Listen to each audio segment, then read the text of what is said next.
Ba-boom, ba-boom, ba-boom. Hey there, friendlies. How's up? Welcome to the 5th of November episode of the Beer, Blades, and Bushcraft live stream. I got beer, I got blades, I got tea, I got water, and I'm here to talk about bushcraft. Actually, I want to have a number of specific discussions pertaining to the future of the live streams. Hey, how's it going, Mr. Tenenbaum? Good to hear from you.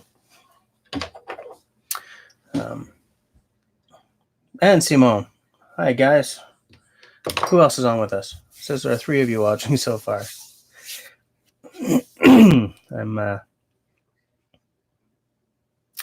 Oh, no, we're back down to 2. Simone, how's that job going? Are you still working the long ass hours? Are you still eating at like 9 p.m. at night? You're there, but you're not. Okay, I think that's kind of the answer I was waiting for. Yeah, you're still working. Okay. Tenenbaum, how are things in Sweden right now? Man, today was... Pine Martin, how's it going? And Mike Morton's here. Now that is a name I've been waiting to see show up for weeks. How the hell's it going, Mike? Martin, do you know Mike? You guys are both on... Well, no, Mike's not in the same part of Ontario as you at all. Yeah, man, it was pissy and rainy today and cold. I went to shoot a couple of videos out lakeside in Oka. They ended up having to be pretty quick because I was, man, blech. I think everyone here is doing... Hey, and Tyler's here. Man, gang's all here. Almost all. The gang's almost all here. We still need outdoor. And we still need LT. I don't know where that guy is. You have to reset 9 network switches for tomorrow morning. Okay, so you got a long night ahead of you. I think Simone Tyler's working on a bag. Man, I can't wait to see that thing. There are a couple of things I want to talk about tonight. One is, I have already said this, but there was no one watching it. I'm rethinking part of the live streams in that, and I've sort of mentioned this to a couple of guys. I'm thinking of every month maybe doing one that's sort of a little closer to what Canoe Hound Adventures is doing. He's started doing interviews, and I don't really know if I want to interview like a one-on-one, but I want to have a panel discussion. I've sort of mentioned part of this to some of you guys. Like closed panel discussions, have 2 guys on max, maybe 3 depending. Not open it up to other people and just like have like a panel discussion, and people can drop questions in the side, and we or the guests will answer them. Like I'll flash the question up along the bottom. We'll be using StreamYard. I'm not married to that concept yet. Like maybe we'll just do that for the first hour and then open it up. I'm not entirely sure yet. I'll figure it out.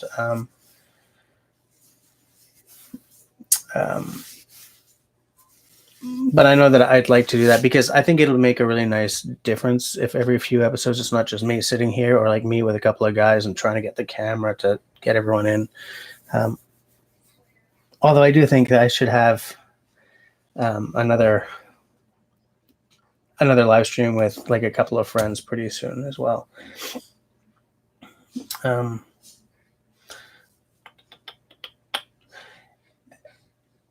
Yeah, a loose outline. Tyler, I'm with you. I would try to...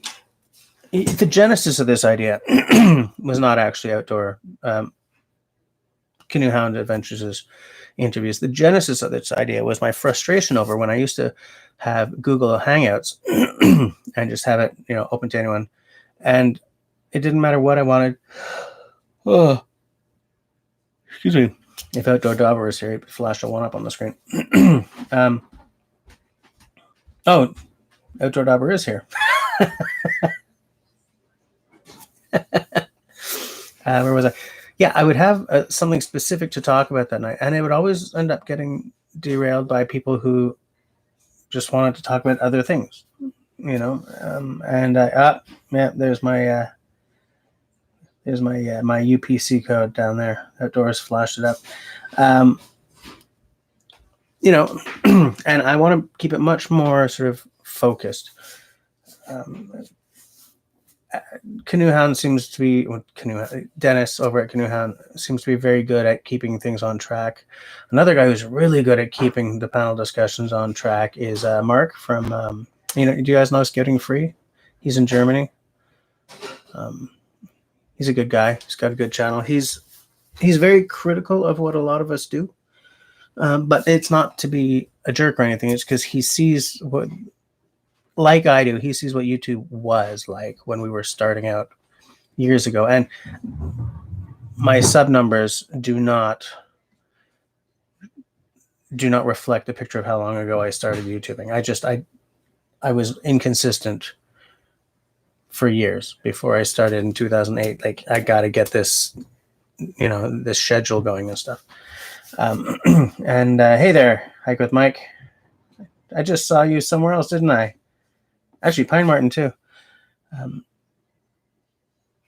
So Scouting Free, like, he sees what YouTube used to be, and he's angry about where it's going. And I am exactly the same. I just don't do videos specifically about it the way he does. We got 8 people on.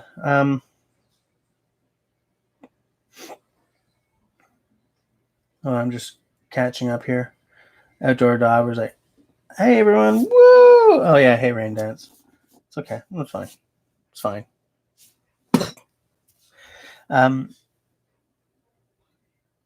Where was I? Oh, yeah. So, okay. I got sort of distracted there. But so the concept is I want to get control back. So if it's just for the first hour or for the whole time, I don't know what, but just have a very set, specific couple of guests on, and have questions happen down the side there. Now I'm going to be out of town for a week in like 2 weeks, I think. So I'm thinking what I'll do is I'll start it after that. I have to plan it out, like, before having the first episode, And another thing I wanted to say about this is like the second half of the Genesis is, this is kind of me doing my podcast idea without having to set up a podcast. So the episodes that I want to do are kind of what I had envisioned for my podcast. I have no problem with doing them as a podcast again later as well. Because the nice thing about having a discussion about, I don't know, axes or knives is guys who are into these things can talk about elements and aspects of them time and time again, Hold on. Hike with Mike misses the 2011, 2012 YouTube. Yeah, those days are never coming back, Mike. Yes, Intense Angler and Bushcraft Hippie. I don't know Intense Angler, but I do remember Bushcraft Hippie. I think there's a lot of channels that we used to love are gone, right? Because these guys just got pissed off with what was happening, or they just lost their drive, I think about keeping a YouTube channel going, as guys like Pine Martin and Hike with Mike and everyone can attest. It's a lot of work, dude. But if I put up a 10-minute video, filming and editing, we're talking a good 6 hours plus of work. Okay, like, I don't just shoot, do some basic cuts and put it up. Every time you see text, why is my camera not okay? Every time you see text appear, like, cued to my words or something, I go back and it's not exact, so I bring it back by 1 frame, put it forward by 2 frames. It takes forever. Every time, like, this text that sort of pops up to the way I'm talking, it takes forever. I'm a lot faster at it now than I used to be, but it's not fast. My editing is not a quick job.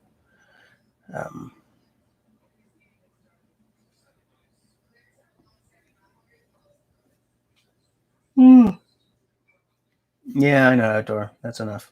That's enough of your attitude. So, are there enough people here that I can talk about beer? Yeah, editing is slow. Pine Martin knows it. What app do you use, Pine Martin? I'm just going to call you Martin. What app do you edit with? So while Martin is answering that, here's my beer for tonight. I've never had it before. This is Duplessis by Microbrasserie La Fabrique.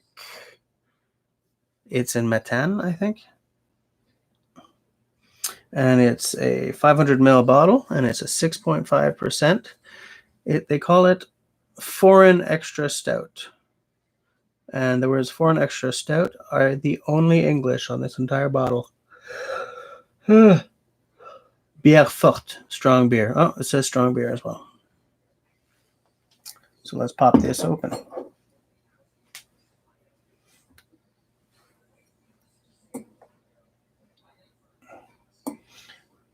Intense angler wasn't really my speed, but he tried to come back after some time away. Then he had a vehicle accident as we were recovering. Oh, I didn't know that.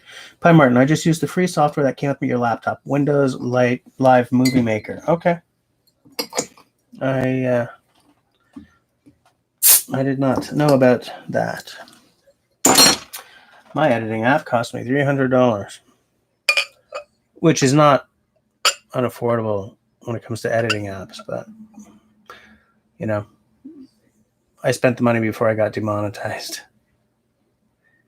Now, if Serge was here, I'd be talking about my poor, like, oh, look at how well I'm doing, except that I'm not.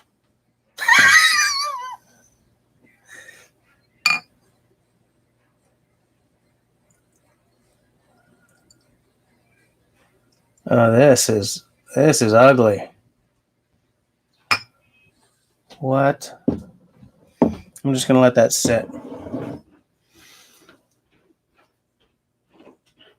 Outdoor Dobby. Master has given Dobby a sock. Outdoor Dobbers had a great outing this past weekend. I want to hear about it. Pine Martin does not own a video cam, just a... Wow. Yeah, but Martin, this is what I use too. Wait, which one is this? Okay, this is a Rebel T4i, which I was gifted when my main camera bit the dust while I was out west in some truly spectacular landscape in Alberta. But I mean, yeah, my camera is one of these. My camera it's an SLR. You know, it shoots 1080p. I see no reason to buy like one of those camcorders. There's no reason. The interchangeable lenses are a plus. Canon's color science is fabulous. Let me at least get some of this head off here.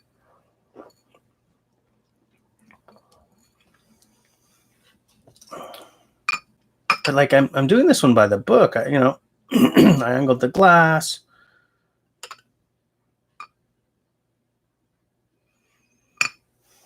This is garbage. Sauvignon's in an... That's enough outdoor. Tenenbaum, L. Martin, content trumps all, which is true, actually. I'm impressed with what you get done with the equipment you're using. Because there's a thing, right?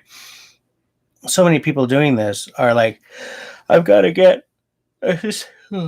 bugger me. A $6,000 camera. I've got to get blah, blah, blah, blah. And, and then like there's a channel like Peter, not Peter Hollins. That's a different Peter. Peter McKinnon, right? He's all like, you can do it all with an iPhone. And yet he's got a $6,000 camera that he carries around. So I'm like, come on, man. Buzz off, those of us who don't have that kind of budget.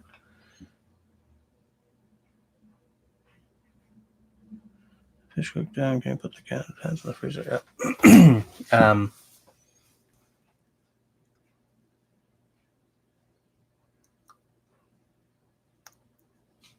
I'm just reading. Anyone remember Hiram Cook and his alcohol stove? No. Actually, the camera you have is your wife, similar to yours. Well, you don't know how to use it. You recorded an entire solo canoe and had nothing to show for it at the end. If I can get out your way this upcoming spring, I'll bring my camera. You bring that one, and we'll get it to work for you. Okay. Okay. Outdoor dog. We're camped out with a buddy on 600 acres of private ground adjacent to 168,000 acres of state forest. Made a Kephart cook system. Pitched our tarps. Did some squirrel hunting. Yep, that sounds fabulous. Pine Martin only uses your phone.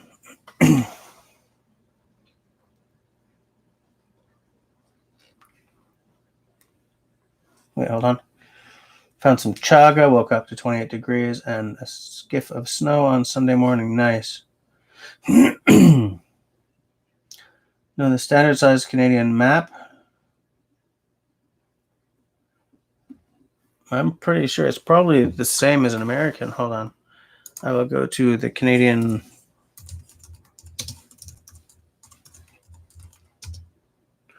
Cartographic Association. I don't know. I think it's. Like you're talking about a road map or like a relief map.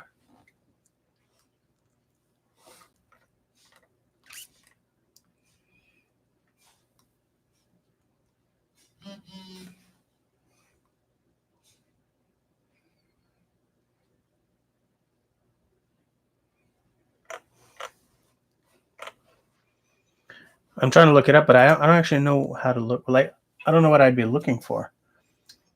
But yeah, Dauber, that sounds like a fabulous weekend. You got to head south after work to do a protest video. Several YouTube channels are fired up. A golf community developer wants to build golf community move 100-year-old graveyard. Ugh. Tyler has no Canadian stuff. All U.S.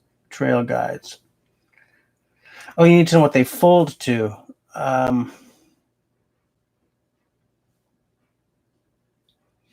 I kind of feel that they're the same as American, but I don't know that, actually, for a fact.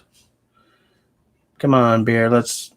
I want to taste this beer, so I would like this pouring to go much, much better.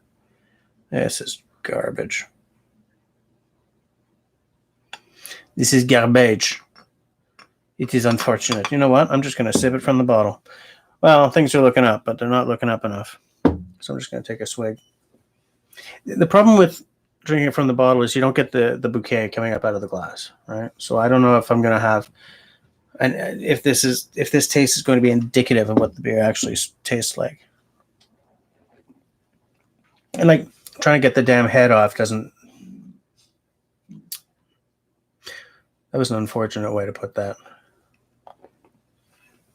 But what I meant is, the head doesn't give you the full bloom of the flavor either, you know?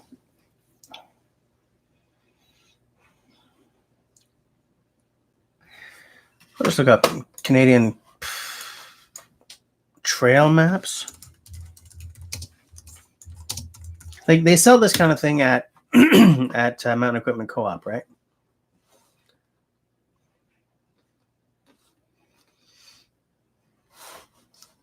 So why don't I actually just go to mech.ca? Sorry, guys, I'm trying to help out a bud here. In fact, if any of you guys, Martin, man, you must have trail maps, that fold up and unfold. Books, maps, and DVDs. Topographic maps.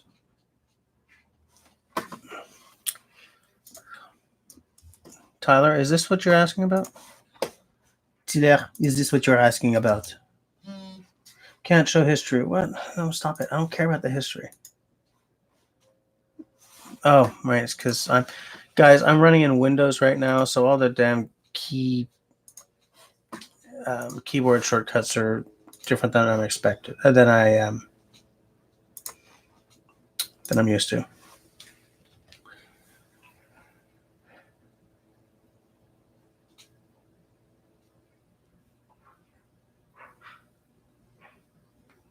So let me just go back to get merch of trying to get the damn head out.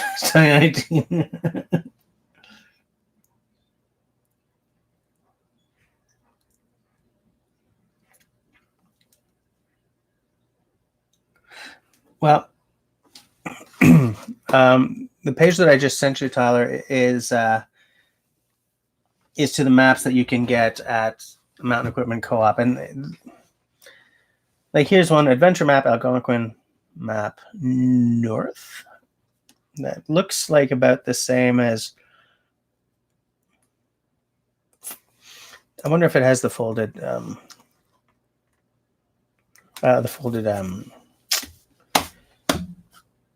dimensions.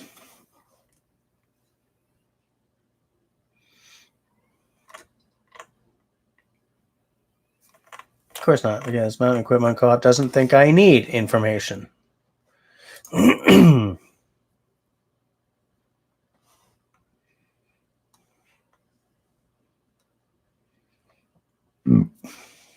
Excuse me. It doesn't give me the dimensions. It says it's a 1 to 60,000 scale map, but I'm looking for the.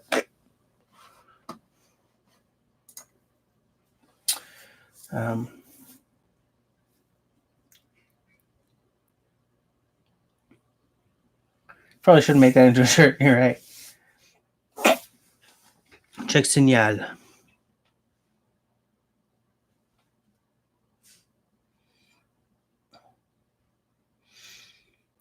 Dauber, can I show this? Whatever's about to come up on this slow ass phone. Allow this device to access. Yes. Come on. Oh wow.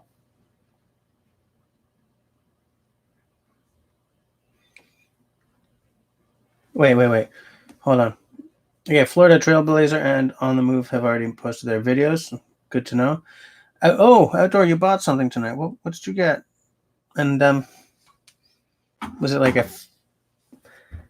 fully custom bushcraft knife for 50 cents and a bag of chips? Yes, stick it to the man. Heck with Mike. I agree with you completely. You don't use topo maps as much as you used to, and I prefer to print off Google satellite imagery, which is high resolution and more up to date by decades than any topo maps. Yeah, that's a good point. So this is where I'm just going to click the image so that your name does not appear. This is where outdoor was. Oh, come on, focus. It's not working. Damn you, computer. By which I mean phone. No, I do mean computer. Oh God. Trust me, guys. This picture's of a waterfall that I would love to have sat next to. Boom, if we do it fast. So frustrating. Like, really? So frustrating. If you make a pocket 10 inches by 10 inches, that is going to fit 2 side-by-side folds of most maps.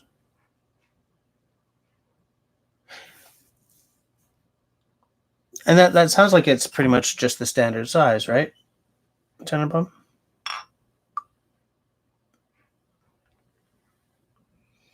Am I actually finally going to get to taste this? All right.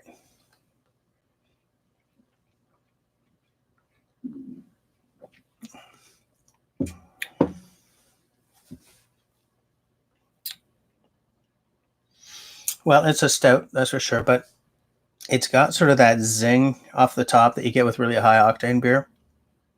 Like those of you who've drunk Unibrew stuff before, you know, like a Fin du Monde or a Mozit or Tropistot or something like that. You know how, because Unibrew, like, it's like everything's 8 or 9%, you know? And it sort of hits, because the alcohol content, it sort of hits like back where the soft palate starts. Just sort of gives you a punch right there. Which, by the way, is why I stopped drinking those beers, because it ended up that, like, if you overdo it on the alcohol, it damages the taste a bit, you know, because it overpowers the taste. They haven't overpowered the taste here, but I just get a touch of that sort of, that, you know, high alcohol puck. And it's weird because it's only a 6.5%. Like, I've had beer that was this many, that was 6.5 before, that didn't have that at all. That still had sort of the full bouquet, the full sort of the bloom of the flavors and everything.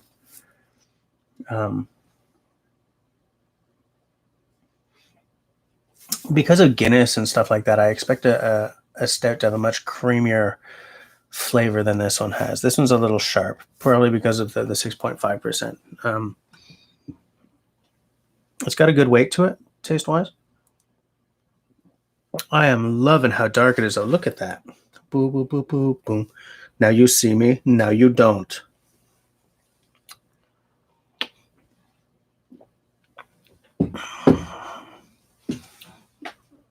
It's like there's a bit of hoppiness to it there, which doesn't make sense for a stout, but it's okay. I wouldn't necessarily buy it again, but it's not a bad drink. I'm not going to go pour it down the sink like I've done on live streams before.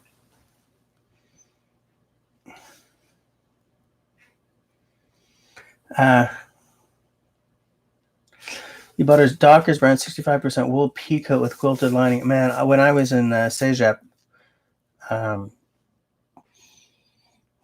the hell does one explain Cégep to people who do not live in Quebec? Cégep is college. It's the stage between high school and university. Okay? So it's essentially university for 16 to 18-year-olds, I guess. And because Cégep is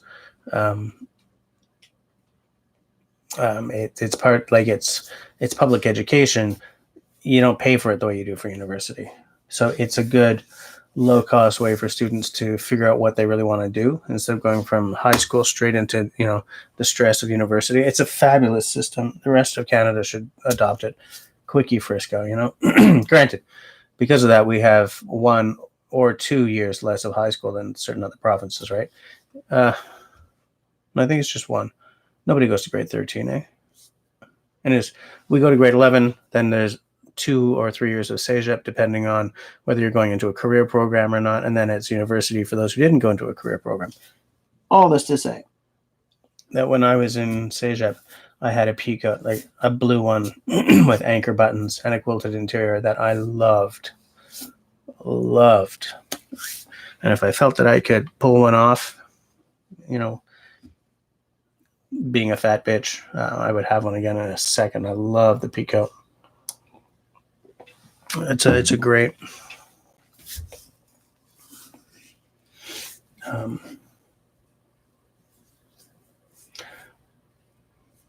where was I?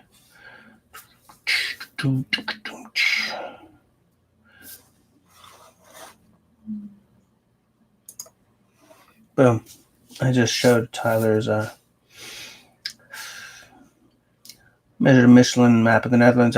Yeah, because Tenenbaum, you know this, right? They're all pretty much standard size. Oh wait, is that what you're saying? Pretty much too. Your Nocino is about ready. What is that? Oh, whoa, is that outdoor? Is that knife we were talking about? I don't always remember the brand names of what you're talking about, but is that the knife that we were talking about like a couple of weeks ago? When you get down here, which I definitely have to do at some point, we'll go to the Rusty Rail and you'll buy you a Wolf King Irish Stout. Okay, I could do that. Absolutely. Community college in most other provinces. Okay. Yeah, I could. Yeah. So it's community colleges. Okay.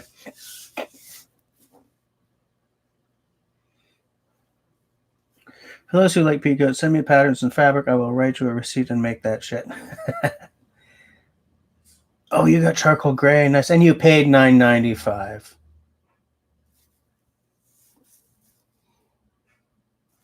Friends.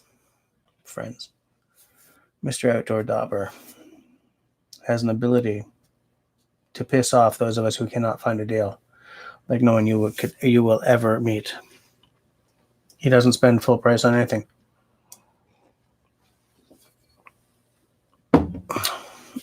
Anything.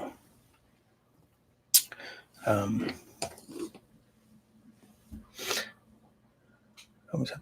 just making sure I'm not falling behind on the chattings, and it looks like I'm not falling behind on the chattings. Nocino, Italian liquor made with vodka, immature black walnuts, vanilla, lemon peel, and cloves. That sounds fabulous. Especially the lemon peel and cloves, man. Yeah, immature black walnuts. As soon as the word immature was there, I'm like, that drink is for me.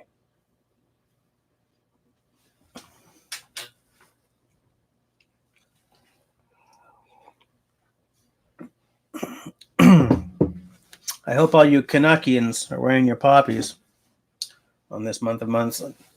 I don't really hope that you're all doing it. I mean, everyone has the right not to. But I'm commemorating. It would be kind of awkward if I didn't, because I've got, service members in my family. So, oh, excuse me. Sorry, man. I've been really trying to cut that down because it feels vaguely disrespectful. But every now and again, one just sort of gets out.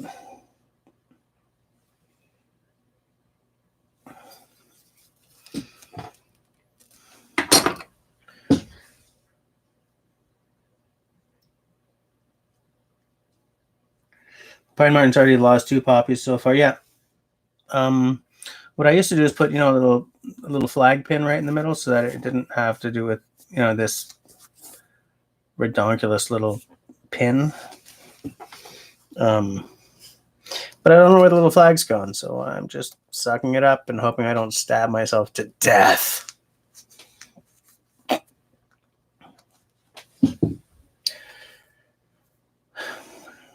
I gotta get to Goodwill more often outdoor.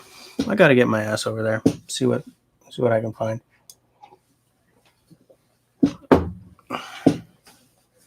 Seems to be the place to go,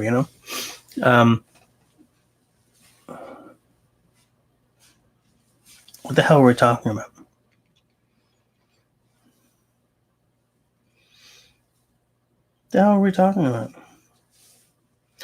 Oh, rats. I lost the train of thought. Once a trail of... What the heck? I told you guys about my plans for, like, once a month doing a panel discussion. I told you about many, many things. And I bloody forgot where the hell... Like, I lost the trail. One thing that I did do today was dig out some of my my bushcraft books. This one just arrived. Camping and Woodcraft, a handbook for vacation campers and travelers in the woods, by Mr. Horace Kephart. To go with the Kephart knife I will one day buy. How to build and furnish a log cabin. To go with the cabin that I will build once I win 30 mil and buy a chunk of land out in northern Ontario. Maybe northern Quebec, maybe up in the Saguenay heartland of Quebec separation. There are still separatists up there. That just goes to show you how backwards they are. Shelters, shacks, and shanties. This one I've actually read. This one didn't come recently. This one I've read cover to cover.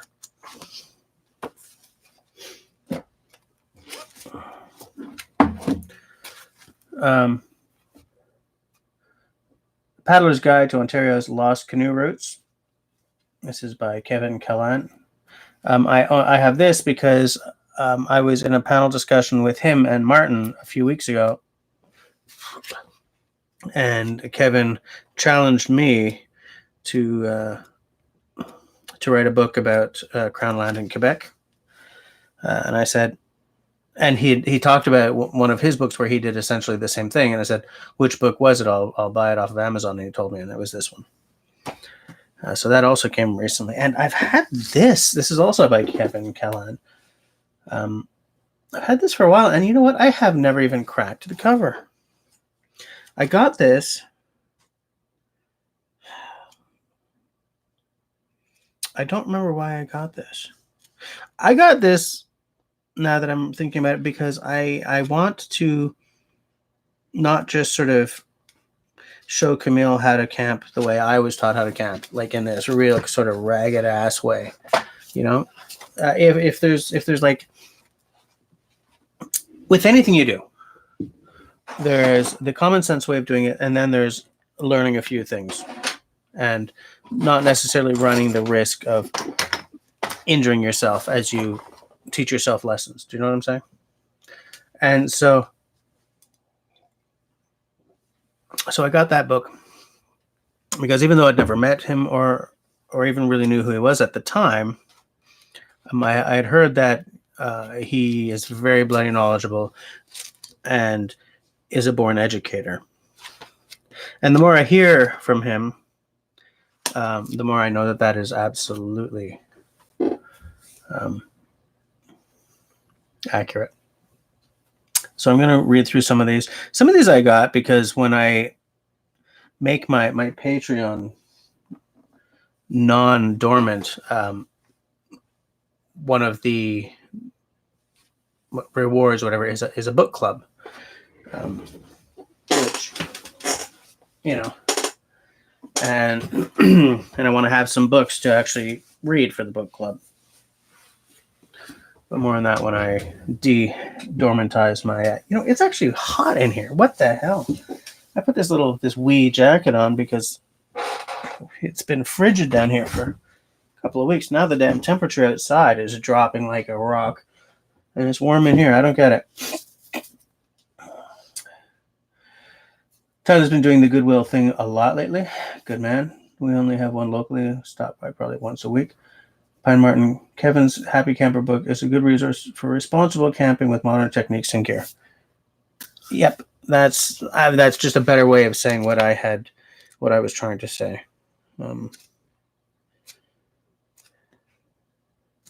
There's knots, right? There's a section on taking, photography. What do we got here? Roughing it, camping with dogs. We got some recipes. I'm gonna take a look through that butte. A few people who spend more time in the bush each year than Kevin. That's true. Hey, Dennis is here. Dennis. I was telling the guys how I want to do. Like I'd mentioned to you, I was telling the guys how I want to do like once a month a StreamYard panel discussion with 2 or maybe 3 other guests, and how that it sort of grew out of my frustration with the old Google Hangouts, where I used to lose control of the conversation, with seeing how you started an interview series and how it's really working out well for you, and it's a way to sort of use the podcast episodes I've been planning for my eventual podcast, rather than just sort of like let them molder in the corner while I work to grow my numbers. Grab a sack, tell you how you feel about 13 by 17 inches. Oh, inches.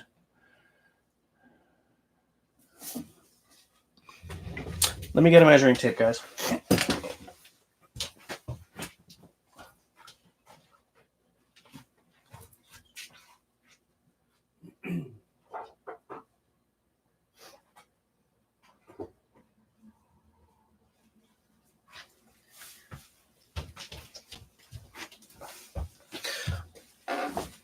$13 by 17 inches. This thing has inches on one side, yeah? Okay. So we say inches are for oldsters and Americans. 13 by... So would it be like a 17 like this and 13 like that?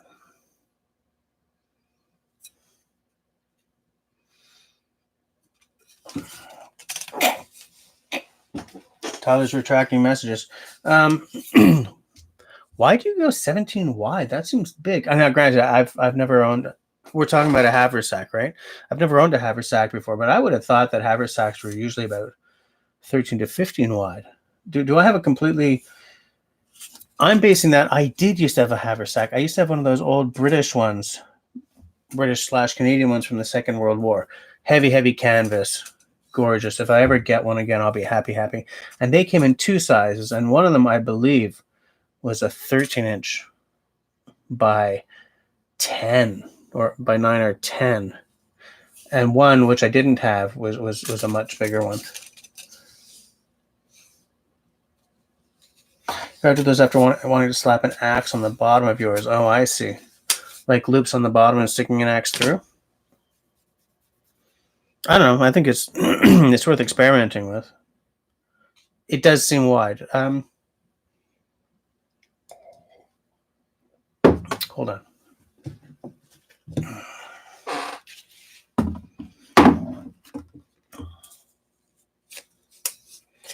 Because this small forest axe, I believe, is 18. It's a 9. Okay, so that's 19 inches, right? So what you would want, I'm just pulling this because this is an example. So if it's a 19-inch, then it's essentially, what is that? Man, inches are hard. So it's essentially 16 to there. So you're essentially thinking like 15 and a half. 15 the arf, as my dad would say.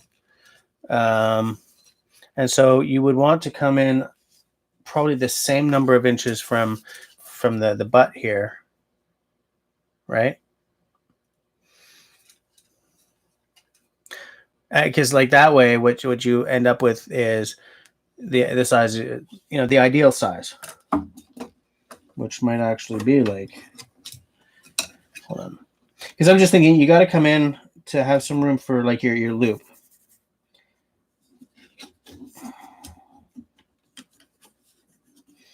I'm doing this on my desk because it's just too damn hard. Okay, guys.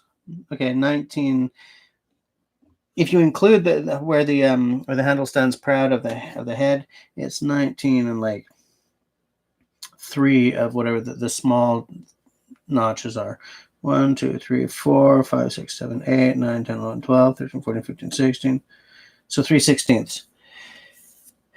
16 and a half. Okay.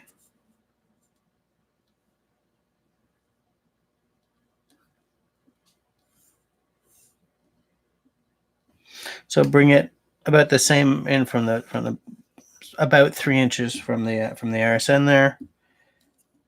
So, and that would make it a 13-inch bag if you were to have like the axe stick out the two sides just for balance. But I don't know what your design is. So I mean, I also don't know if you're designing for a boy's axe. Well, it's pretty short for a boy's axe. Which model of axe are you using for your concept? And now I shall view the live chat just to make sure that he hasn't already answered all my questions without me even paying attention. People, show your ideal measurements for a bag for a haversack. Got you zooming on your phone while you're going for wings again, eh, Dennis? Okay, yes. Tyler's just asked something. Everyone who's into the haversackage, what is the ideal width and depth of a haversack for you guys? Tyler, you got that nut sack, don't you? What's the size on that?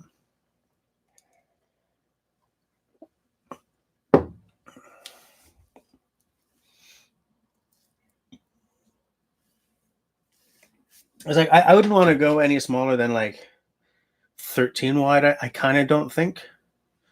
Like I think a 10-inch width is too little, but 13 by 9 seems like a good handy size. But you still, the theory that I see working well for a haversack is like what we've all heard. You hump your crap into camp with a rucksack. You drop the rucksack. You slap the you pull out the haversack, put it across yourself so that you can go and get some tinder or chaga or whatever without having to hump around your rucksack. So too damn big. Small nutsack is 11 by 9. 11 seems a little too little though. A little too little. Like 13 by 9 seems better to me.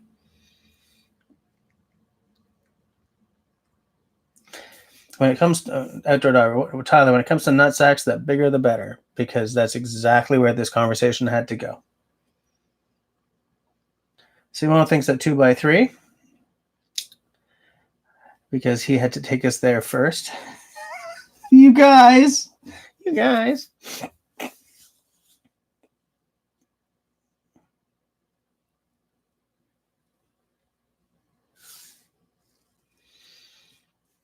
Outdoors is 12x15. Okay. Okay, so there's like, these sizes are not standardized at all. Hold on. Let me go to Verustelika. Wait. Verustelika. I'm thinking, where's the liquor? Verustelika. Okay. Let's see what they got. Oh, subscribe to our holiday calendar. No, I'm going to buy stuff. Rucksacks and bags.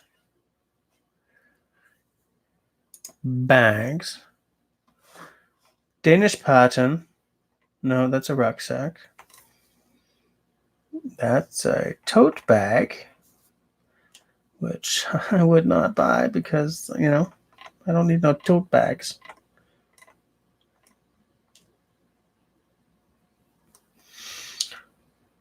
Yema shoulder bag. Flecton camo. British pattern. No, that's a large pack. That's not the one I'm looking at. That's not the one I want now. Oh, I love this kind of stuff. What do they have? The small one. Commonwealth Army surplus. No, the small one. Do you have the small one?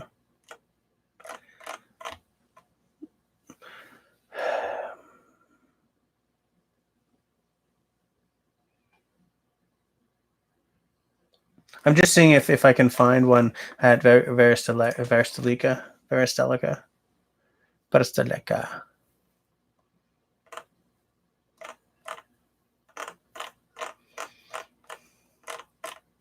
that's where all the like the surplus stuff is,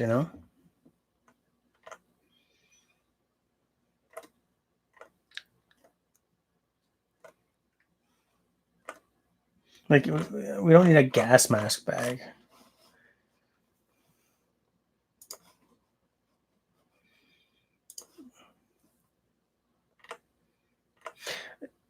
Their classification system for bags is highly confusing.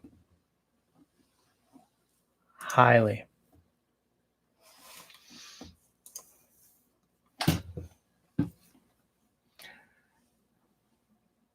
Oh, the Hidden Woodsman one is 11x12. Okay.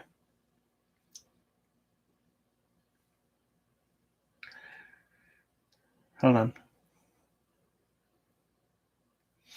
Outdoor retracted a message and I wasn't around to see it. 13x15 seems tasty too. Yeah, 13x15. I mean, it's still pretty big, but it seems a little less obnoxious than 17 wide, Yeah, bread bags and stuff are 12x12. Okay, so the Pathfinder and Cold Cracker ones are both 12x15. Okay. And the Hidden Woodsman is 11x12.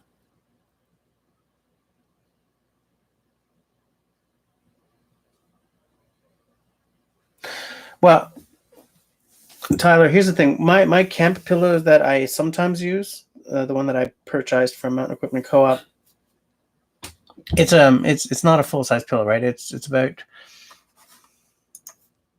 Hold on, I'm looking for pillows.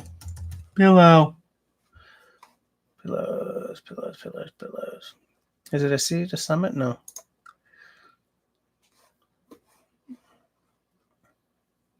Thermarest compressible medium pillow. They make 3 sizes of those Thermarest, people. It is, once it is open, 35 centimeters by 46 centimeters. I have no idea what that is in freedom. Hold on. 10. 20. Okay, so this long by, sorry, like this. This seems really big. I don't think that's because I'm doing inches. God damn it. Okay. 5, 10, 15, 20, 25, 30, 35. No. By no. This is way too big. Okay, so I must have the small size. Sorry guys, I'm Thermarest compressible small pillow, 30 by 41. That still seems big. Anyway, whatever. I'm not making my point here. I'm just burying myself in contradictions and lies. Lies. My pillow's not small. It's 30 centimeters across.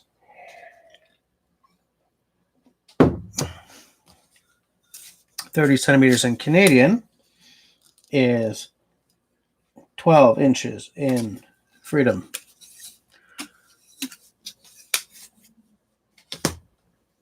So Thermarest pillow are uninflated. They're not really inflatable though. They're like this loft stuff. They roll up. You know what? You know what? Now, is this the right key combo to copy? You know what? I'll just right click, copy, paste on a pound cake, and paste. What do you use, Martin? I think we've had this conversation, but I can't remember. Do you use a pillow when you're out in the bush?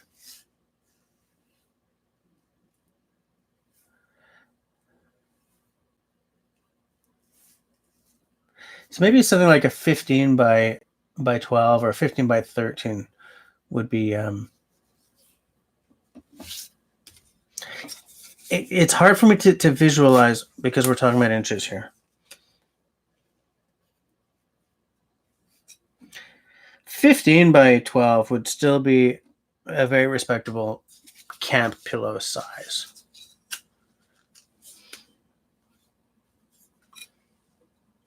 I see what you're saying, Tyler. Like a 13-inch pillow would be a little shrinky. Be a really good bag size, but maybe a little too small as a pillow, eh? I kind of want to just see what your idea is, you know? Because the thing about creating a new bag is you're going to create one or two before you know what really works and what doesn't with the design. Like you kind of have to consider your first one to be like a sample or a mock-up almost. You know how like I used to work. I was very connected to the fashion industry, not in a big way. I was working at a fashion magazine, but you know whatever. And you come up with a design, you make one, and you see if it works. If it doesn't, okay. And if you got a great guy like me around who will try it out for you and tell you what works and what doesn't, then that's excellent. If you don't, then you can usually trust yourself to try the item and see what works and what doesn't.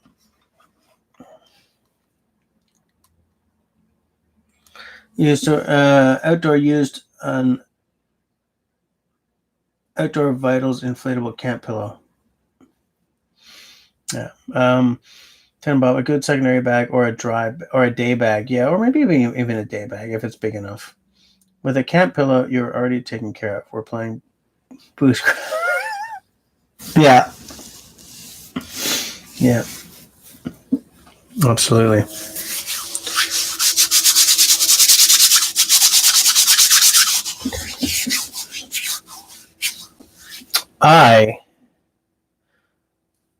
Friends, Martin, have been not really binging because I don't have time to binge anymore. He said while yawning hugely. I wasn't binging, but I watched some Bill Mason lately. I've seen one and a half of his movies back in my history, and I'd totally forgotten about him. But Kevin Callan was talking about him on the Paul Kirtley podcast this week. And he mentioned Water Walker, which I hadn't seen in God knows how long, so I rewatched it. And then I watched the first episode of I think it's called The Way of the Paddle, Martin. Am I right about that? About solo paddling? And I realized, because that series I hadn't watched, and I realized that even when I was learning to canoe as an air cadet, I wasn't really learning to canoe. I was learning to propel a canoe forward, but I wasn't learning, like they taught us a half-assed J-stroke, you know? It sort of kept us going straight. But to really learn the canoe, there's lore there. There's a depth of knowledge that we just weren't given. There are different strokes that fit in with different situations. There's stop yawning. There are strokes that you can use while running rapids so that you don't bust your canoe up on a rock. There are ways you can move the canoe sideways. There are all kinds of strokes just about turning, you know? And it made me feel stupid that I even say that, yeah, I used to canoe. No, I didn't. I used to be a canoe dilettante. And I'm still a canoe dilettante. And the fact that when I put that video up this summer, where Camille and I got into a canoe, her first time, my first time since Air Cadets, and I'm like, oh, I can hardly remember my J stroke. You know what? Shut up. You're a dilettante. You got to get back in touch with that thing, you know? The skills come with time. You can learn a stroke, but to be skilled at the stroke takes tripping, you know? It takes getting into a damn boat and getting across the water, getting out there.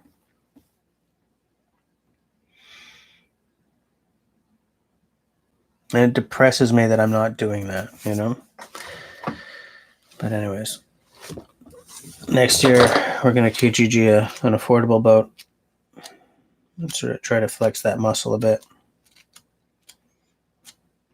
Maybe do some novice loops, either here or in Ontario. Just sort of build up the skills, you know? Path of the paddle, yes. Thank you. Hey, Wanders, how's it going?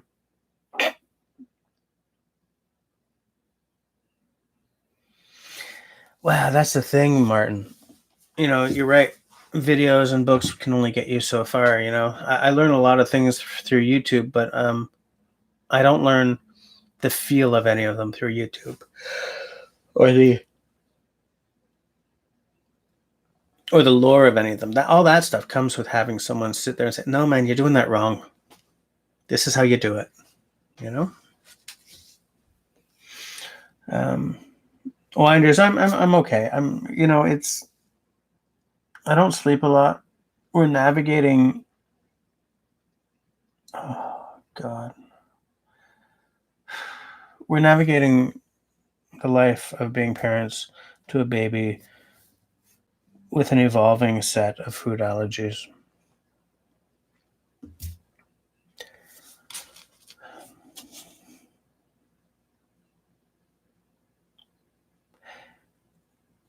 It's not right that you should feel relief when you feed something to your baby and she doesn't end up with an EpiPen stuck in her leg.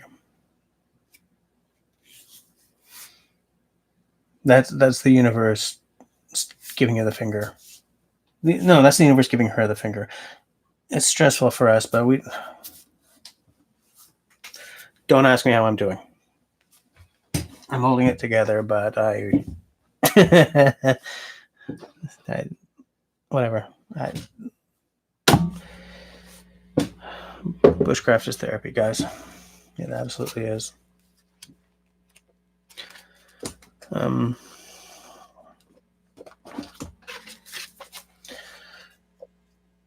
I told you guys of this pile of books, because this one I got as source material for research, because I accepted Kevin's now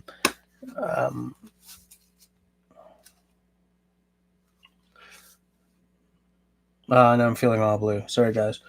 I accepted Kevin's challenge. I don't know if it'll end up being a book or if I'll just put up a website of resources or what. But I started some very basic research. Simon actually sent me a website that seems to be a good starting point. Because here's the thing. Finding crown land is not easy.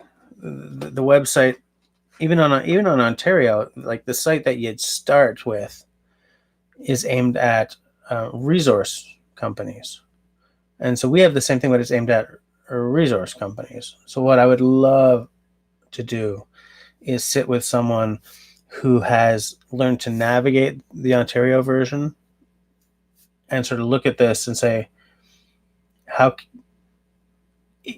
is the skill of being able to navigate the Ontario map portable to figuring out what the hell's going on with the Quebec map?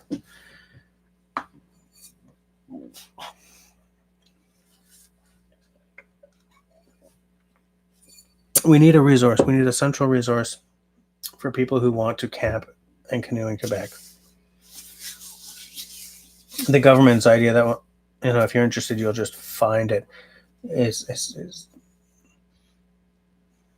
substandard, shall we say? You know.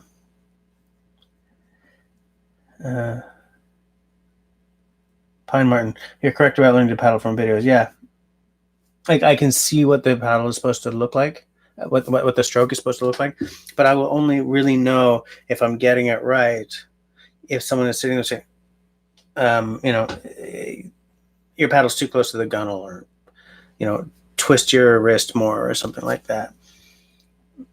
Like I had the benefit of, I took kayak lessons when I learned to kayak, so I had the benefit of someone saying, you know, use your core, not your shoulders, or use your core, not your elbows. You know, don't bend your elbows, and, you know, really use your core. It's the kind of thing that you don't necessarily see in videos.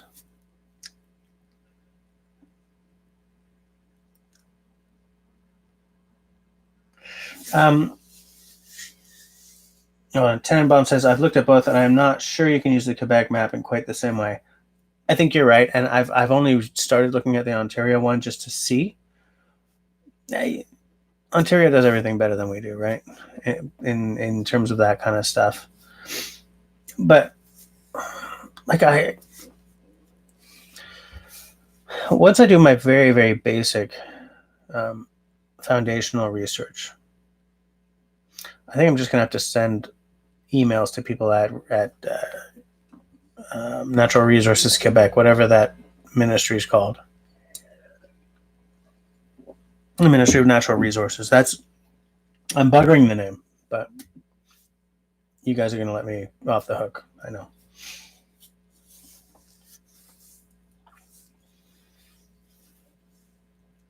Sure thing, Martin. I would definitely take you up on that.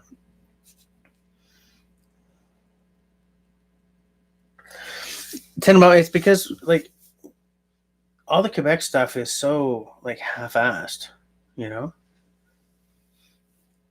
And hilariously, Quebec government maps do not reflect the actual border of Quebec. I'm going to show you why. I'm going to show you how. I'm going to show you where. It's on the wall. I'll be right back.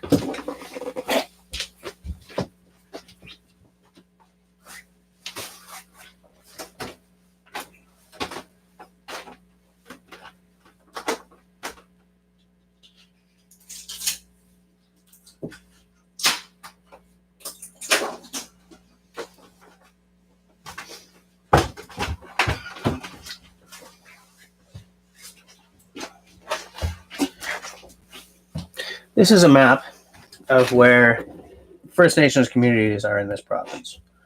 Okay? Now, this doesn't really affect my hunt for the crown land, but it shows you the kind of things that the Quebec government cares about versus the real stuff. Okay. You see this straight line? And this funky line here? all this land here is disputed between the government of Quebec and the government of Newfoundland and Labrador. You see, the straight line says, okay, tracé de 1927 du Conseil privé non définitif. So, that straight border was drawn by the 1927 convention that delineated the borders. Non-definitive, not definitive. The fact is, that's the damn border. And I went to school in this province, and the entire time I was in school, I mean, elementary. Okay, I started elementary in Manitoba. What else? The entire time I was going through the Quebec school system, the land inside these two borders was striped. You know, the sort of international map language of disputed territory. These guys are disputing territory that nobody cares about. They're not throwing their energies into making Crown land easily findable in any way. You know, it's just, that's not where their priorities lie. But if I can find someone at the ministry to say, people want to know where they can camp on Crown land, what the hell's the official name for Crown land in Quebec? Because it's not territoire du couronne, de la couronne, du couronne. I don't know. I'm too tired to be fully bilingual right now.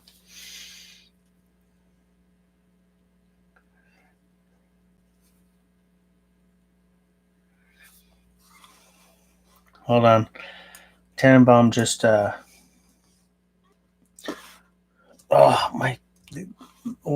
my key combos in Windows are not working here. Okay, so that slash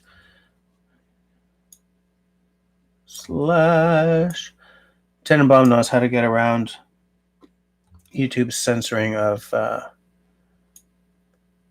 URLs. It's time consuming to fix afterwards, but at least I get the damn stuff. That's the Ministère de Service en ligne. Okay. No, I don't need you to translate it. Why do you think I don't read French? You bastards. Du cadastre du Québec.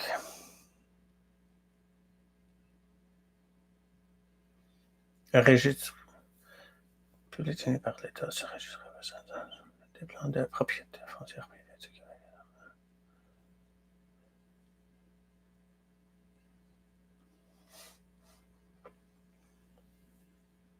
Okay, so this is by lot number.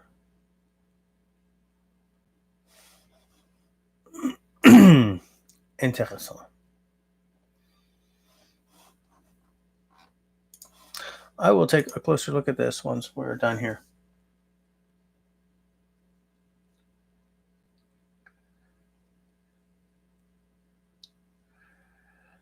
Hey, Alain is here. What is up? Alain, I think it's because we're not using the right term. Simon, you aren't shooting at the right target. Disputed territories for politicians. Crown land maps are managed by public workforce. Yeah.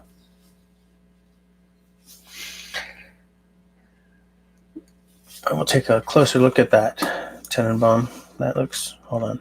Where the hell was it? Where did it go? Tabernouche. I don't need the licence d'utilisation.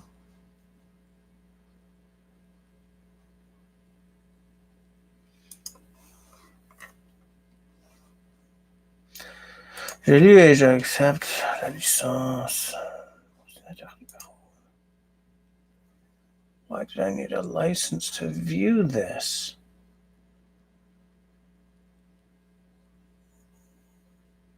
And the border is still bloody contested, even on that. This is so embarrassing, guys.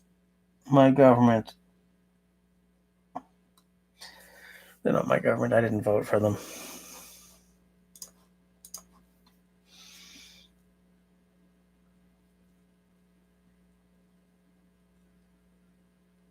There's no unambiguous layer for what you want. Yeah, that's the problem, right?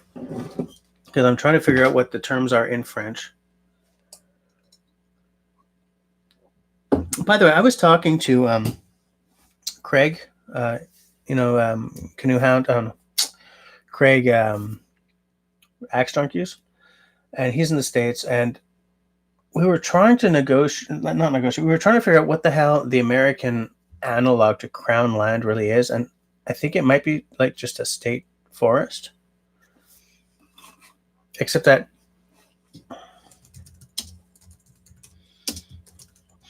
like because the magic about Crown land is if you walk into it, there are no amenities. There are probably going to be no park rangers since it's not a park. There might even be no authority at all. It's forest and water and nothing. And it like a state forest or a national forest seems to be kind of like a state park in that there are still amenities and you need to buy tickets or something. I don't know if I was quite getting what he was saying right. You American guys might be able to clue me in on this.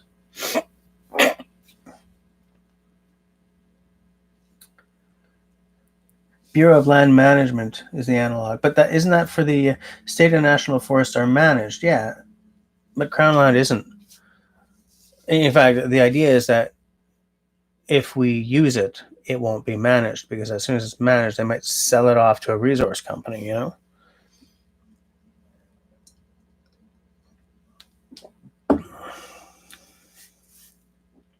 Like, what I'm getting is that a state and national forest is kind of like a state or national park, right? Like, there's management going on, there are resources, not resources, amenities and stuff. Whereas with Crown land, it's essentially you're walking into primeval forest, and if you get lost, you're not within a half-hour walk of a park ranger.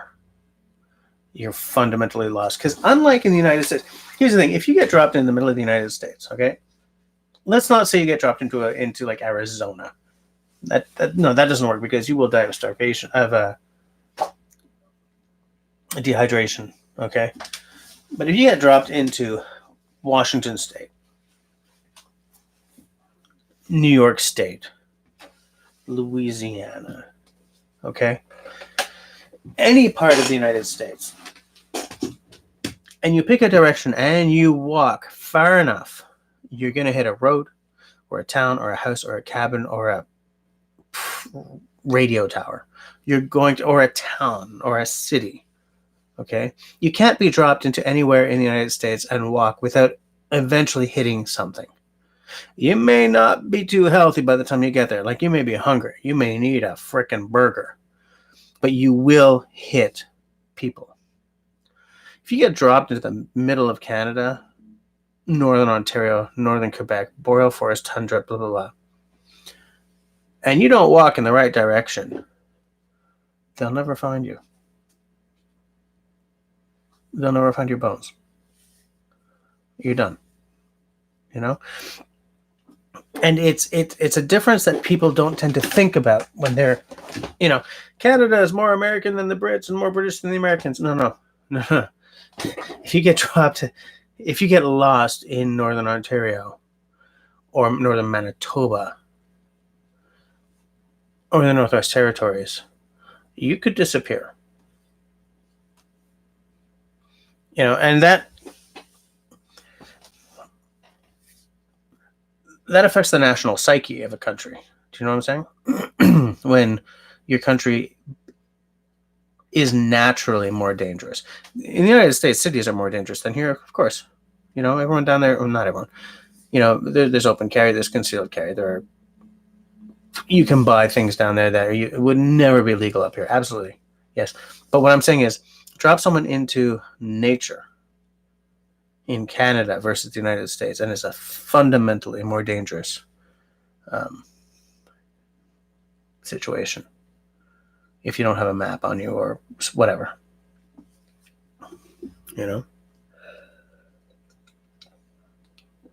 If you're sitting in a canoe and it doesn't get dashed to pieces on a rapids or something, chances are if you follow the river, you'll eventually find some kind of settlement.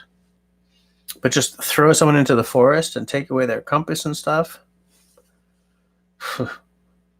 They better have a what's it, spot, you know?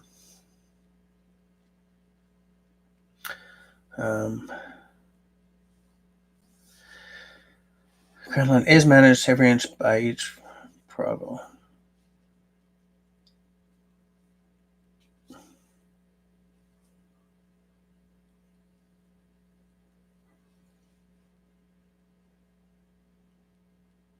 Unrestricted state land, okay. Because Martin and Simon were saying that it's managed, but I mean, it's not managed in the same way, guys. I mean, there are no flush toilets. There are no. This is Martin. This is why you love that. You love Crownland because it's not a campground. It's not a national park. It's not a, you know. I mean, there are national parks, and I guess they're Crownland too. But I mean, you can still walk into primeval forest, and it's not privately owned. You know.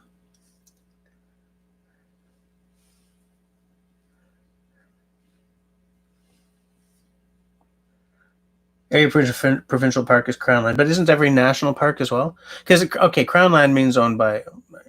We're getting buried in the minutiae here. What I mean is like, because when we go camping in a provincial park or a national park, the missus wants a flush toilet within 100 or 200 meters, and so that's where we go. But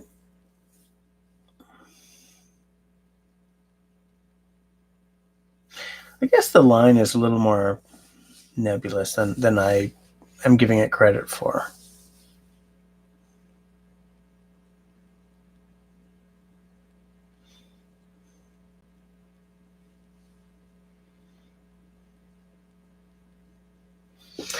Check out Granville-sur-la-Rouge and Harrington north of Hawkesbury. Why is that area not in yellow?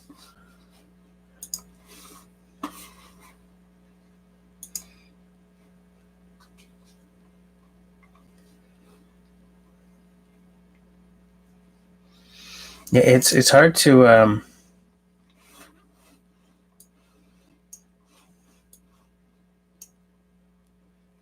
I see what you're saying. I'm not paying too much attention to this map right now because I'm trying to keep the.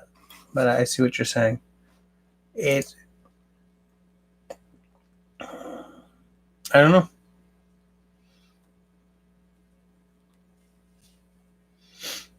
I don't know. It doesn't make sense to me.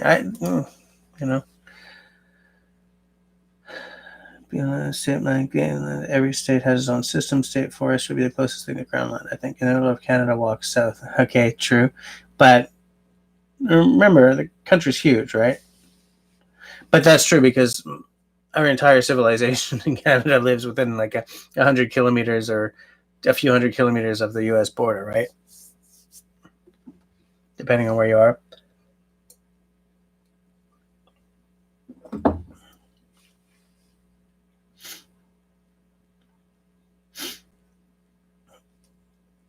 Technically, Simo, there's one middle. There's a geographical center of Canada, and that's Winnipeg.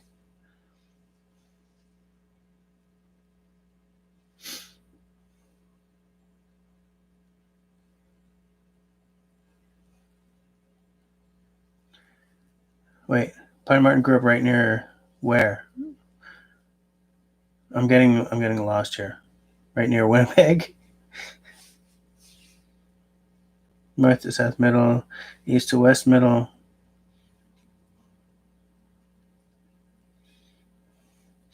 I was looking for some places on that map earlier this summer to look for wilderness camping spots, but it just wasn't clear enough.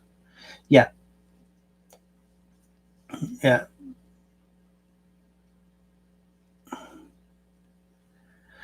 Tyler says, I've discovered that the wood almost plays nice with nylon. Oh God, am I going to say this on my Bushcraft channel? My sister and I used to have a small clothing line. I've said this to some of you guys. And one thing we discovered is that... Oh my God, excuse me, guys. Oh. Like, how do you not do that when it comes up while you're on camera, when you're sewing different fabrics together, sometimes it can really, they don't have the same stretch. They don't have the same way of dealing with stitches. I can see people talking in the chat, and I don't even want to see what they're saying right now. It was horrible. It was embarrassing. But fortunately, I've only got this much beer left.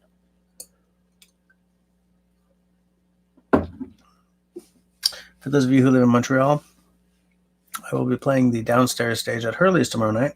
Hurley's Irish Pub in beautiful downtown Montreal.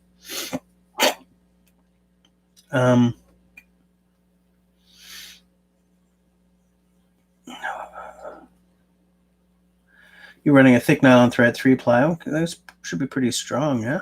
Coats, extra strong upholstery, yeah. Yeah, I know, nice one. Sorry, that was horrible. Dr. Sharp is here. How's it going?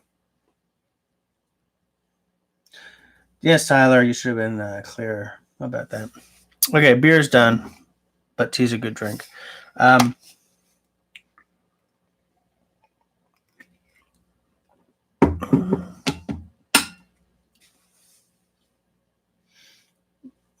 think that, it's quite static and woolly is very not that. Yes, Tyler, you're absolutely right. You're absolutely right.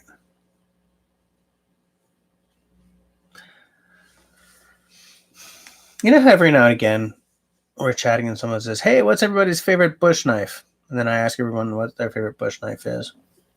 And some people answer and others don't.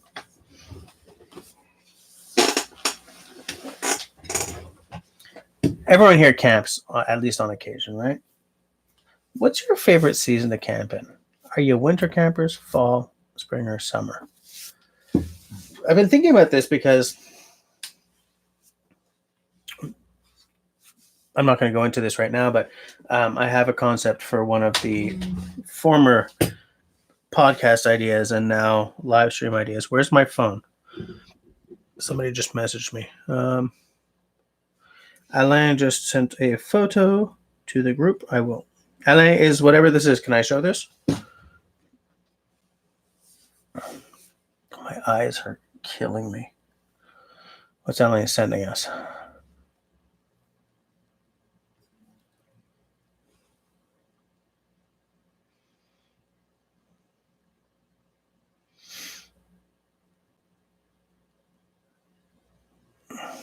Okay, so Alain sent a photo of garden shears. Oh, is that your fancy new knife? Is that knife that... All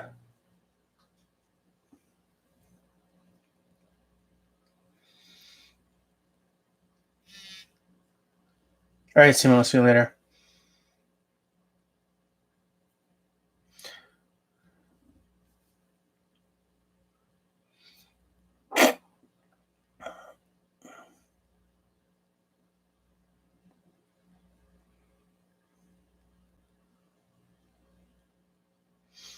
Wait, Alain, what am I actually looking at? Did you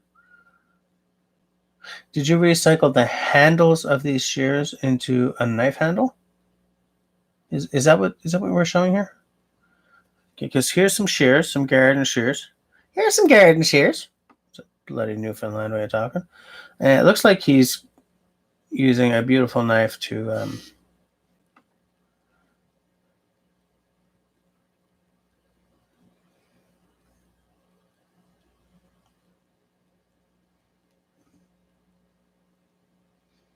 make a knife, I guess.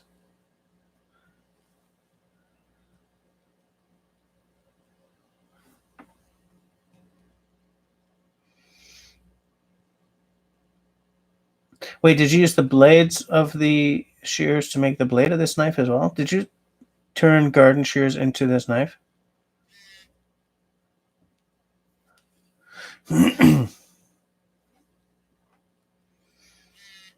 Oh my land. The blade is cut from those shears and the wood too. Wow, okay. Guys, garden shears to this knife. Come on, focus, you jerk. Mystery Steel. Very nice work, man. Very nice work. I like that. Okay, Outdoor says bushcraft camping late fall through winter. Yeah, ha ha.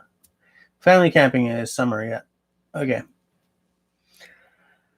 Tyler says you're a happy camper during fall and winter. Love it, but rarely enjoy the solitude and the way the forest and its constituents tend to be a little different during those times. Because I think I'm an early to mid fall guy. Most of my camping has been summer, and there is something undescribable about the boreal in summer. But unfortunately, part of that undescribability is black flies and mosquitoes. So like it's a seasonal thing. If you hit right before they do, you're great. But I've recently discovered how much I like camping in like September to October, you know? And I haven't been full on winter camping since I was an air cadet, when we had these big freaking Canadian Forces Arctic tents, you know? I want to get back into it. Oh, I need to get equipped for it though, because you know, winter camping can be dangerous if you're not prepared.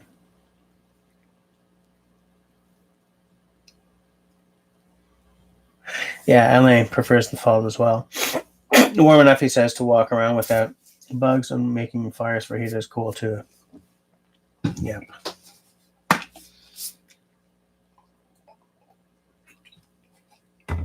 Yeah, I think that's legit. Absolutely. Dr. Sharp, whereabouts are you again? I keep forgetting where you are. I mean, I don't need you to be exact, but like general area.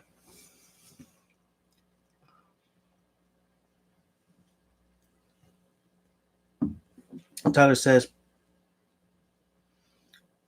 Southern Illinois. Okay. And for you, it's fall as well. Fall is one of those.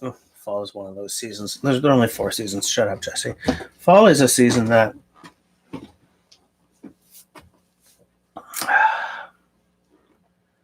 I love fall. You know, the snap to the air when it starts to cool off, but it hasn't really gotten cold yet. You can sort of smell winter on the wind. The yellow leaves everywhere. There's a special light. There's a special light to it. You know, when the light comes through for a fall forest where all the leaves are yellow or orange. So there's a quality to that light that you just don't get in the heat of summer, the dog days, or you know the stark beauty of the winter. You know, I mean, all seasons are gorgeous, but man, the fall is something else. It's something special. I like the transitional seasons. You know, I like fall and I like spring because they both sort of remind you that the world is stuck in a cycle. Whereas winter and spring, stupidness. Winter and summer are more static seasons. Like winter is the cold, summer is the hot, spring and fall are the transitions. You know, and I find them more exciting as seasons that way. Fall most of all, though. Absolutely.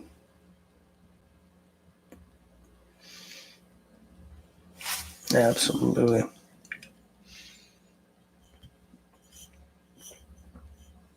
Yeah, I'm not going to buy that again.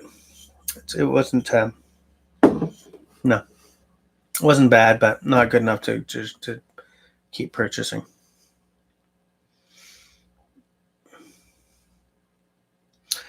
Dr. Sharp knows exactly what I'm saying, because he says something special about the way the sun's rays hit the sky, especially September. I'm good late September to early and mid October. That's my favorite. That's like boom right there. By the time you get to where we are now, November, the leaves are gone pretty much. You know, the trees look a lot more bleak. It's a lot harder to feel that that fall excitement that I get. It's funny because I used to hate September when I was in school. I was a terrible student, okay?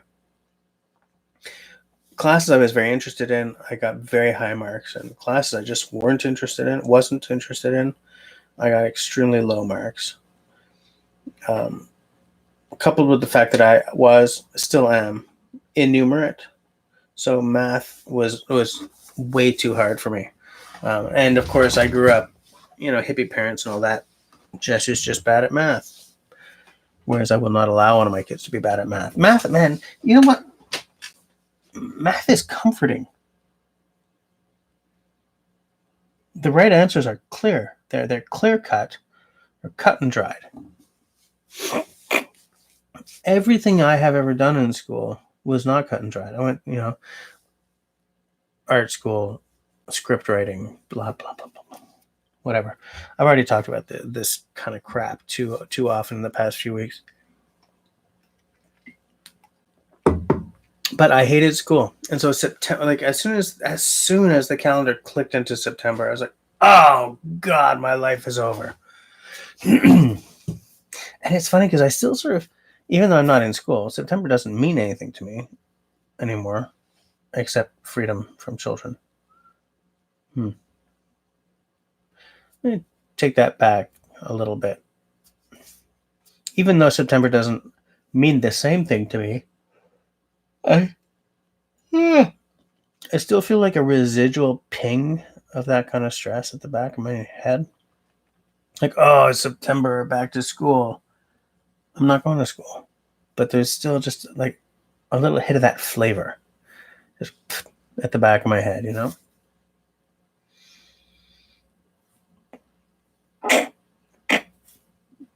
August is nice as well. I like, if depending on the year, sometimes it's starting to cool off by August a little bit, so it's not like 40 degrees and hateful,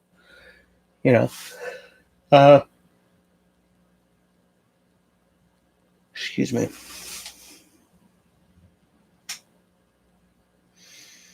Yeah, I wish there was time for me to get some fall camping in this year. It's not going to happen.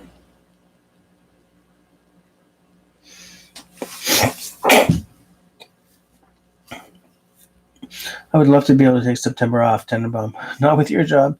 Such a good month to be outside. Absolutely. Learning math is like making Jell-O. Sometimes nothing happens, and all of a sudden it gels, and you wonder what all the difficulty was. Yeah, that rings true to me.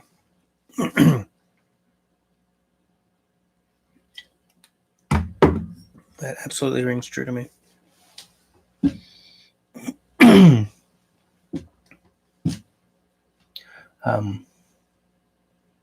But I didn't mean to start a conversation about math.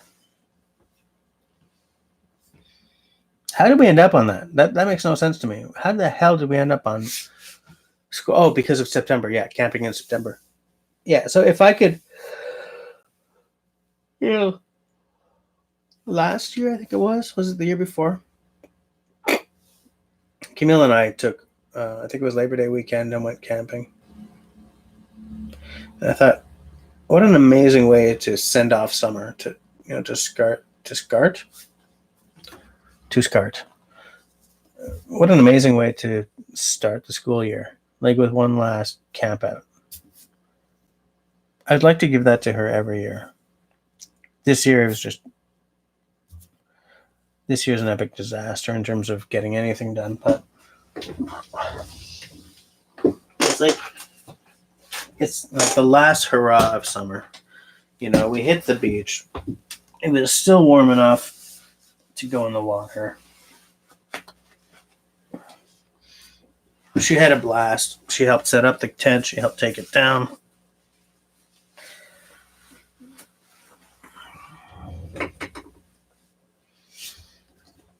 Energized her for hitting school, Boom.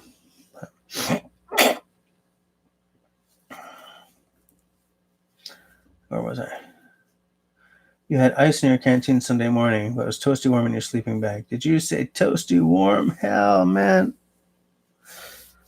I love being toasty warm in the woods on a cold freaking night. I love when I used to, excuse me while I yawn.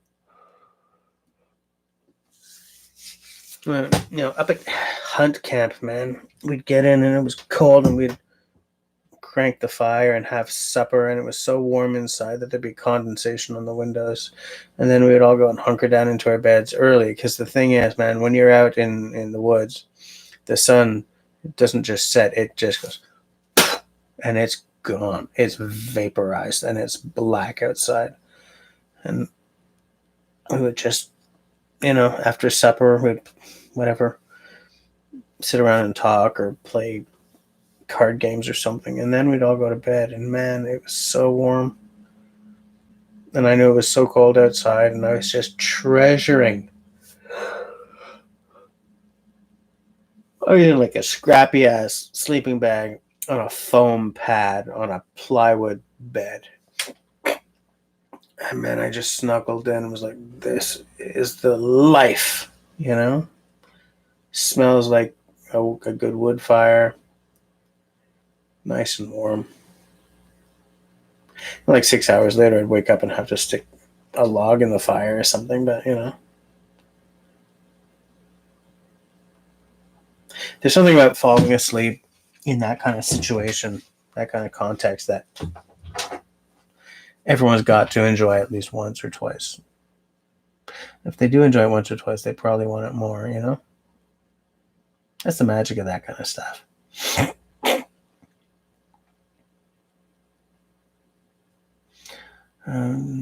Sleeping when the temps drop to freezing is a great camping night. Yep, I agree. Strange story. My friend, this is Alain, was being stalked by wolves on Sunday. The pack tried to sound him. He ran into his pickup, and the pack started howling. He guessed there was 15 to 20 wolves. Ooh. That's not stressful. Outdoor Dauber said, yep, toasty warm was perfect. Oh, Dr. Sharp retracted a message. What? Well, he's been hunting there for 30 years and that's never happened. I wonder if it's because they're running short on food.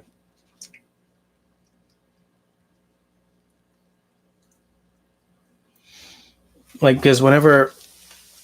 Look, there are a couple of things. First of all, there's these... what's that hybrid species called again? Coy wolf? Right? These things are a hybrid of, like, coyotes, wolves, and domestic dogs. And so what you end up with is a very large, very bad-tempered wolf / coyote that isn't afraid of humans because of the domestic dog DNA or whatever in there. And that's a dangerous bloody animal by default, by definition,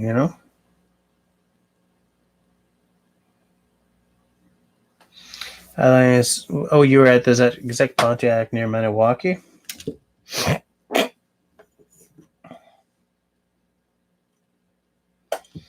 Man, I haven't been to that area in a long time.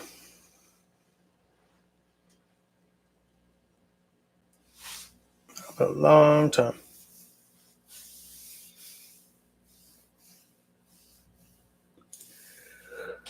Now, do you,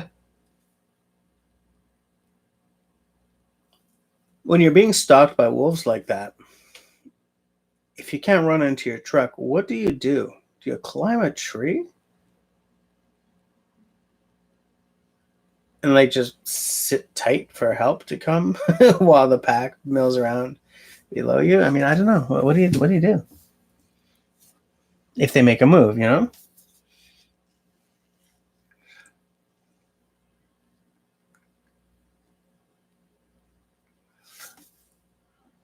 I've seen my aunt take a new Cadillac into the ditch trying to run a coy dog over. She cattle ranches. Okay, yeah. Yeah, you could be up that tree for a long time. Exactly. Dr. Sharp says shoot and just keep on shooting. No, I don't tend to carry heat into the bush, but if it's during hunting season, I will absolutely bear that in mind. Elaine says, your friend has cameras to catch deer. They leave apples for the deer. The coyotes are eating the apples. Surely carnivorous in the area might be hungry, and I was going walking there by myself. Don't go back there by yourself right now. You could jump in a lake, yeah, but then same problem though. You're like, go away, and they're like, I am gonna eat you, motherfucker.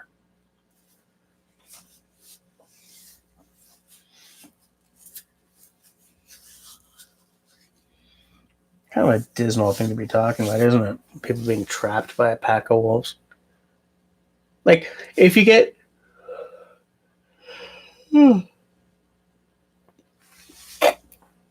attacked by or surrounded by a pack of wolves, does it pay to just sort of pick the one who you think is the alpha and run at him and kick him in the face kind of thing and just keep wailing until they all go away? Or will that just excite them and make them charge you, you know?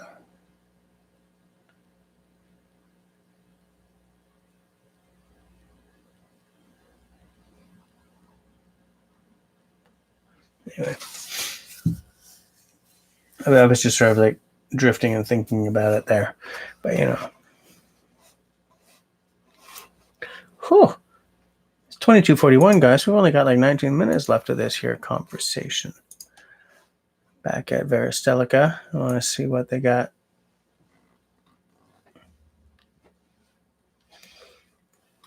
Danish pattern packs, Russian pouches.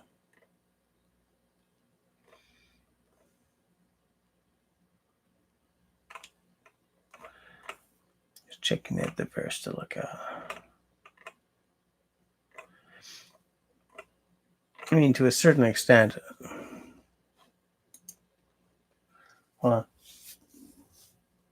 Fire is probably good. Yeah, absolutely. Your friend said he not picked up his pace when he realized they were shite. They were gaining on him. He might not have made it to his truck. He heard them in the bushes on his sides and knew he had to run. Ugh. Clang some paws together, dude. Oh, Tenenbaum just says that and loud, unnatural noises. Absolutely. If outdoor dauber is in an area with wolves, mountain lions, or so on, he's packing heat. Alain, he had a gun, but it's hard to shoot at 3 to 4 rushing at you in all directions. Good point. Dr. Sharp says, a couple of winters ago, I camped right next to a pack of coyotes. They didn't even know until I yelled at them. I would have loved to have seen that. Hey! Well, here's the thing, right? For most wild animals, if they don't see you and then you suddenly make a big noise, they're going to be like, gone. Right? They're not going to be all, I'm going to attack. Think of this. If you're a polar bear and if you're like a polar bear and you jump on a walrus and he gets you good with his tusks, like, you're injured. And an injured predator is a dead predator, you know? Like a lot of predatory animals won't necessarily attack if they judge that the prey is too dangerous. Because like say a lioness tries to attack a water buffalo and it kicks her in the jaw and breaks her jaw. She's going to starve to death, and so are her kids, you know?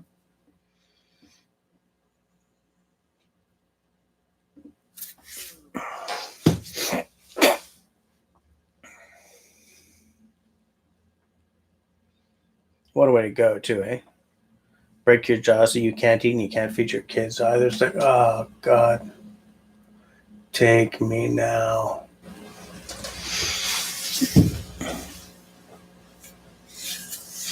It's funny because when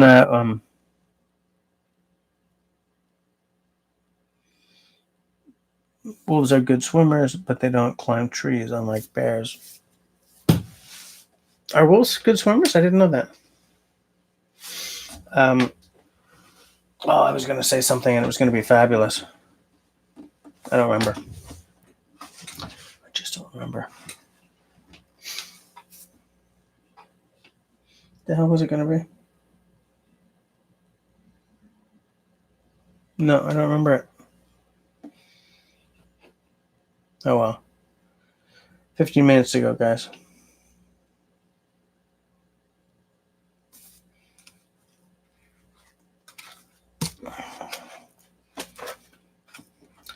Bugs me to see this pile of books here that, most of which I haven't even read. I mean, granted, I've been buying them specifically to save for the book club when the Patreon's back up and going. But it's still, you buy a book and you kind of want to crack it right away. But I don't want to crack this one, for instance, right away because I want to come at it as fresh as people in the book club might come at it from as what? You know what I'm saying, right? This one just because I'm dreaming of building a log cabin. How to build and furnish a log cabin. The easy, natural way, using only hand tools and the woods around you.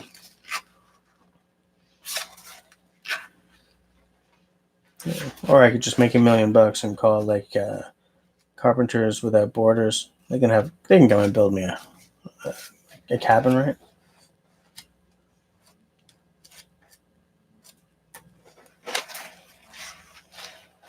Funny how this book, How to Build and Furnish a Log Cabin, is clearly like a way older book than this cover would have you think. It's got that real old school illustration and title style. Yeah. Like figure 43 and figure 44. And you may as well not put in a figure because I don't know what the hell they're doing. I have no idea what that's all about, But it was, it was of a time. Look, it's easy to look back on these people without the benefit of like a laser printer and Photoshop and think, this book is terrible.